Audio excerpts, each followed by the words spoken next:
നാമം മഹത്വം ഉണ്ടാവട്ടെ. ദൈവത്തിനായ യേശുവിനെ അറിയുക.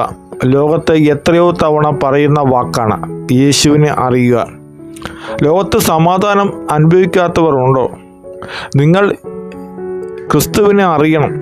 തൻ്റെ 33 വർഷക്കാലം ഭൂമിയിൽ ജീവിതത്തിൽ മറ്റുള്ളവനെ സ്നേഹിക്കാനും നിന്റെ ശത്രുവിനെ സ്നേഹിക്കാനും പഠിപ്പിച്ച വചനം പറഞ്ഞ് പഠിപ്പിച്ച യേശു ക്രിസ്തുവിനെയാണ് അറിയേണ്ടത്. നിന്റെ അയൽക്കാരനെ നിന്നെപ്പോലെ തന്നെ സ്നേഹിക്കാൻ പഠിപ്പിച്ചു. ദൈവത്തെ പൂർണ്ണ ഹൃദയത്തോടും പൂർണ്ണ മനസ്സോടും സ്നേഹിക്കാൻ പഠിപ്പിച്ചു.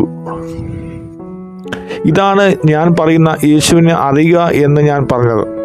യേശുവിനെ അറിഞ്ഞാൽ മാത്രമേ യേശുവിൻ്റെ സ്നേഹത്തെക്കുറിച്ചുള്ള വചനത്തിൻ്റെ ആഴവും പരിപ്പും നമുക്ക് അറിയുവാൻ സാധിക്കുള്ളൂ. ലോകത്തിൽ സമാധാനം വരുത്തിയിട്ടുള്ളത് യേശുവാണ്, യേശുവിൻ്റെ വചനമാണ്. ദൈവം എല്ലാവരെയും ധാരാളമായി അനുഗ്രഹിക്കട്ടെ.